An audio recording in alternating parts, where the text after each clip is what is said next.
Hello, crypto world. Welcome to the Chart Historian. My name is Justin, and on this channel, I delve deep into crypto charts, exploring chart structures, fractals, and patterns. Well, in this video, I want to talk about Casper, what I believe it's doing. Now, it's been a while since I actually made a video on Casper, and that has been intentional. I wanted to let the chart develop before diving into it. Now, this chart has been moving quite slow, but I believe it is time to make a video and give you guys an update on what I believe is taking place. So let's make this chart come to life. Bam, there we go. Lines and boxes, nothing like lines and boxes. Now, if this is your first time watching this channel and me cover Casper, you're probably wondering, what? Casper had a bull run?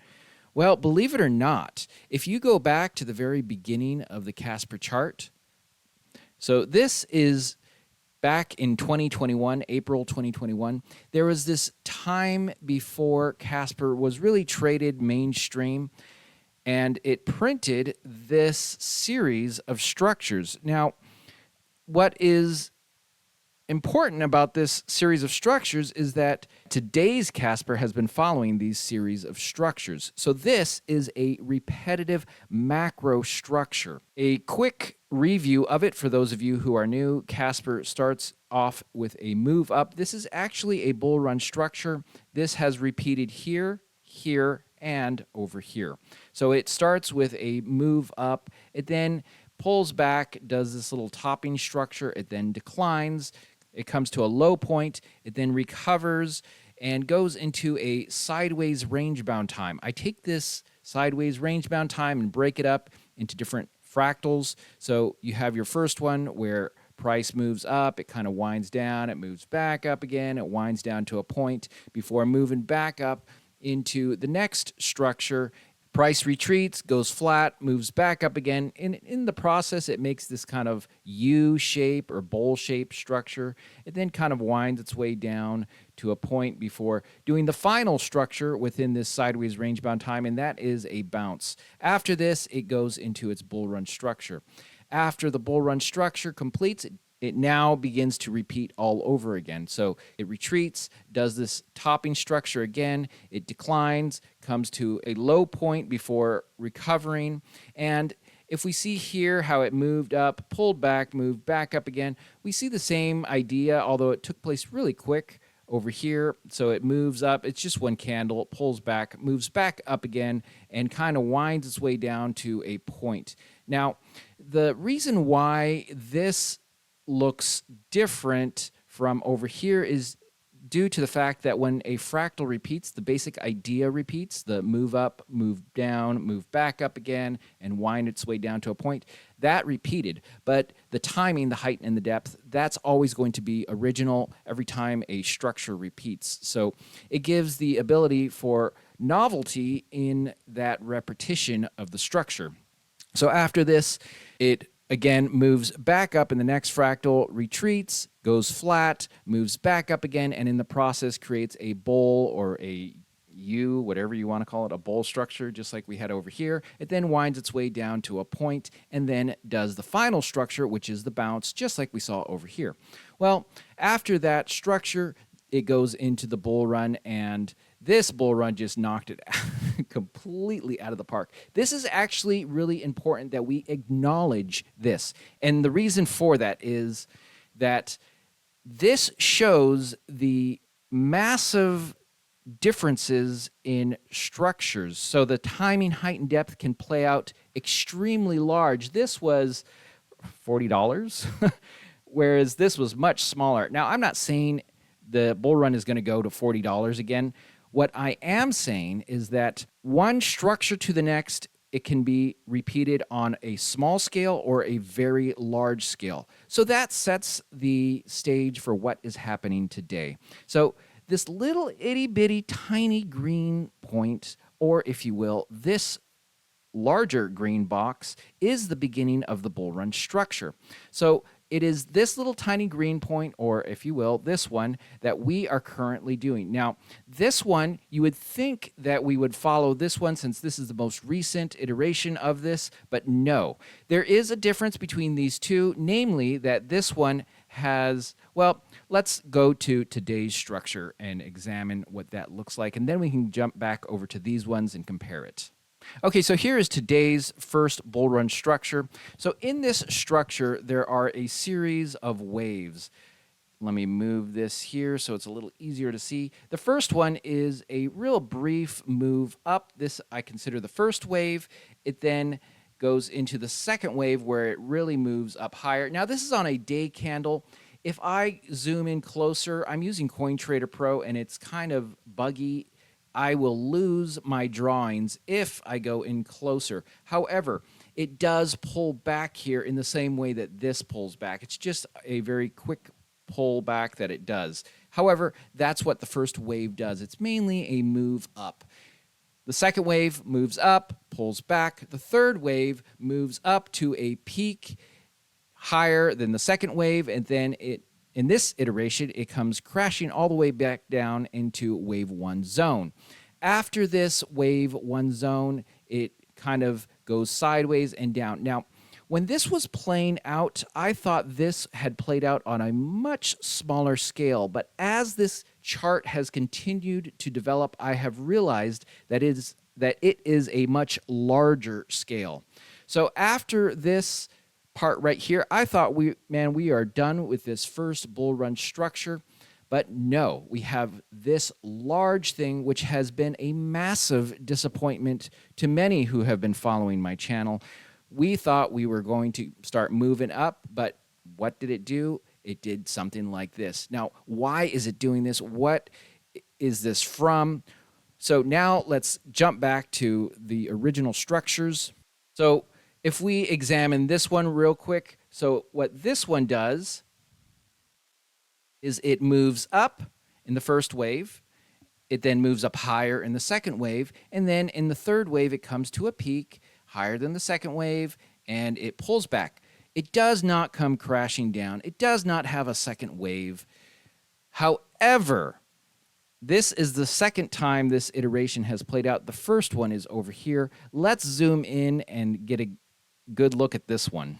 Okay, so I am on a 5-minute candle, and this just took place on such a small scale that you have to go into a 5-minute candle to even examine it. So your first wave is right here. It moves up. Your second wave is right here. It moves up higher than the first wave. And your third wave is right here. It moves up higher than the second wave. We see that commonality in all three structures.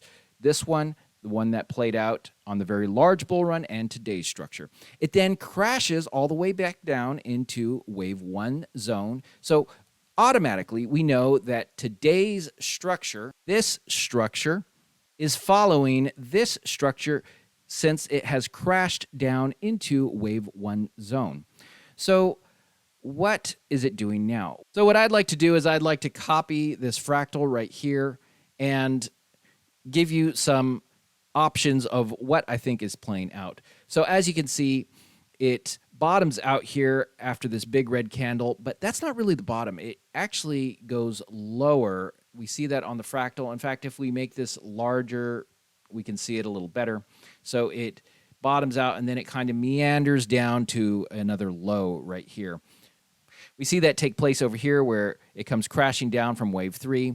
It bottoms out, but then it kind of meanders down to another low. After that low, it does a bounce and then it goes flat. We see that over here. It does a bounce after this low right here, and then it goes flat. So the question is now, are we still, and this is a possibility, in this flat part, and it's just going incredibly slow? That is a possibility. The other possibility is that we are somewhere in the beginnings of this, or maybe not so in the beginning. So it either could be moving up and already starting to level out here, and then that's going to take place. Or it could be playing out on a larger scale where this is going to move up even more and then go flat right here and then move up. Those are things that we need to wait on this chart to further develop to clue us in. But from looking at what has taken place, we do know that it has been following this basic structure right here, just on a much larger scale, in the same way that this bull run was much larger than this bull run. And this is the beauty of Casper. Casper is a wild card. We don't know the size of the structures it's going to print. It has a history of being all over the map. This is what drew me to Casper. It's a complete wild card. We can get a bounce like this. We can get a bounce like this. We can get a bull run like this. We can get a bull run like this. We don't know. So what gives me hope is that today's first bull run structure is just massive, especially this bounce right here. Absolutely massive. Now, that doesn't mean it's going to continue at the same scale, but if it did, knock on wood, it will, and we'll have a really cool bull run. I'm not saying that that's going to happen, but I'm just saying that that technically is a possibility. Anyways, that is how I see things currently developing. What I'd like to see is some further confirmation that either we are doing this or we're still in this phase. How would we know? So if this comes crashing back down into this zone, kind of, we can say, we're probably still in this, unfortunately. If we start seeing things maybe go flat a little longer and then or if it moves up like this, then we know that this and this is already taking shape. So those are some of the things that you can be on the lookout for. Now, I know Casper has just been a complete stick in the mud. It's been just a real letdown, especially for those of you who've been following this channel. I've been talking about the bull run, woohoo! But no, it's just been a complete letdown. It was looking pretty good over here, and then what did it do? I mean, first off, I was thinking that we would probably follow this structure and it wouldn't come crashing back down. But once it started doing this, I had to come to terms. Nope. This is what we're doing. So, folks, regardless of the pain and the torture it's dishing out to you right now, there are good days ahead. Let's hope and pray that we get a massive structure. I'm not going to count on it, but hey, we can hope. And we do have historical precedent of these knock your socks off structures that just go incredibly high. So there you have it. That is how I see Casper. I admire all of you who have held strong in this trying time. It's been painful, but what do? You either cash in and call it quits, or you soldier through and hold on to better days. Anyways, I'd like to hear from you, how you see this, what you think is going to take place. Give me your thoughts on the Casper chart in the comments. I'll read them. By the way, I have a Patreon page that discusses the Casper bull run structure in a series of videos. So if that's something you're interested, I'll put a link in the description of this video. It's a $5 a month subscription. And then I also have a Discord page that's connected to that Patreon page. So if that's something you're interested in, it's a $5 a month subscription. If you found this video helpful, it'd be much appreciated if you hit that thumbs up button. And if you're not a subscriber to this channel yet and you'd like to see more of this Casper analysis and other cryptocurrency analysis and just even large macro structure analysis, I recommend hitting that subscribe button. I'll continue to follow up on this chart as it develops, as slowly as that has been happening. Hopefully it will speed up. You know, the truth about these structures is they can go really slow and then bam, it just out of nowhere goes fast. So be prepared for stuff like that to happen. But anyways, I'm so glad you caught this video. I hope you catch my next one. Sorry, this is not financial advice. I'm not a financial advisor, but I'm so glad you caught this video. I hope you catch my next one. Have a great day, and bye for now.